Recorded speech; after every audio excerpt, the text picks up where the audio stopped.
Greetings, cats. It's another session with the Just Disciple.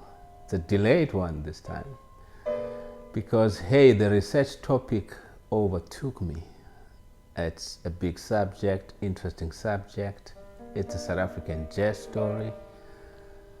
It's an Abdullah Ibrahim story. It's a Satima B. Benjamin story. And it's also a story about two particularly interesting venues 10,000 kilometers apart that centers our story and play a historical significance in the career of Abdullah Ibrahim, but also the evolution of the South African jazz story.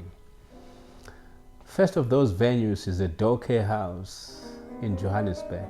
This venue in the 1950s was the center and the meeting place for African artists of all sorts. This is the place where writers, singers, musicians of all kinds, visual artists would meet, exchange ideas. And this is, of course, where Abdullah Ibrahim, whenever he got time to travel from Cape Town, he would be mingling with some of the who's who were in and around the Johannesburg scene at the time. In particular, interacting with some of the members of the King Kong musical. In particular, Mekay Davashe, a prolific composer of note, Kipi Mwoketsi, Hugh Masekela, Jonas Gwangwa. The last three would go on to join the Dollar Brand at the time trio with Makans Oko and Johnny Getze to form the Jazz Epistles. This is an important historical point in the history of South African jazz because the Jazz Epistles went on to record the very first jazz album in South Africa, a full LP, not just a jingle or a single, more so by a band of color. And on this date, which was January 1960, Abdullah Ibrahim also got to record his debut album with his trio, which was entitled Dollar Brand Plays Sphere Jazz. And this is in celebration of one of his influencers, and that is the Thelonious Monk, or Sphere Monk, as he's also known. The second venue I want to talk about is Club Africana in Zurich, Switzerland.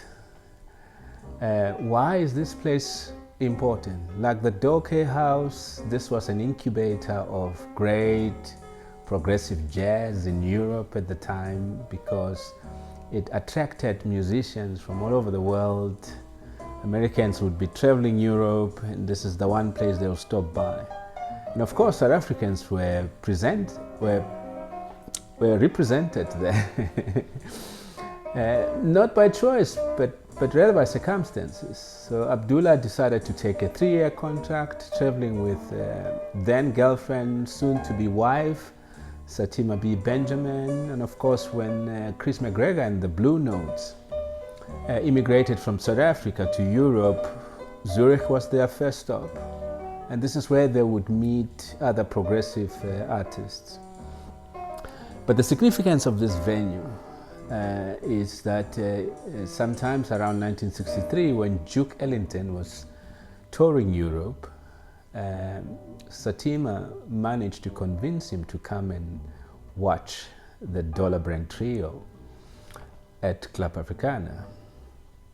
And a few days later, Duke invited this trio to a recording in Paris with Reprise Records.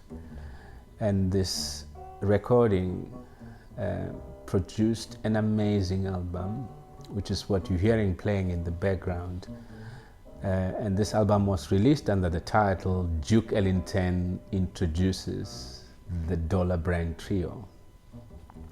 In the same date, Satima also recorded her debut album, but unfortunately, and sadly so, that album was never released It took more than 3 decades for that beautiful album to be released, and it was just released with a simple title, A Morning in Paris. It's a very beautiful album with both Duke as well as Billy Strayhorn sitting in some of the songs. So that's the story of the two venues. Those two venues are very, very, very important in the career of Dollar Brand, or Abdullah Ibrahim, as he later got to be known by. And the European scene really, warmed up to that album with Duke. It got him more gigs, more performances, and some of those are the historical recordings that took place live in Denmark, in Copenhagen, at the Montmartre Jazz House, or Jazz Haze, as it's called. 3 titles came from those recordings, recorded in January of 1965. An Anatomy of an African Village is one of those titles. The Dream is one of those titles. Round Midnight at Montmartre is the 3rd title that came from those recordings. And then 65, which is the year we're going to stop our story for this session for now, because there's a lot to talk about South African jazz as well as Abdullah Ibrahim. Because 65 is the year where Abdullah decided to try things out in the US. But coming back to this important historical album with Duke, it's again, you can feel and hear the strong monk influence in it. The use of space and silence comes out very, very succinct in most of the songs. And one of my favorite songs is A Dedication to Kippy, a beautiful song dedicated to one of Abdullah's influences. But what you've been hearing playing in the background is a beautiful song called Ubusuku, The Night. Yeah, that's it for tonight. I'm glad you could join us. Please look forward for future sessions on this story. It's a never-ending story. Cheers, peace, have a fruitful week.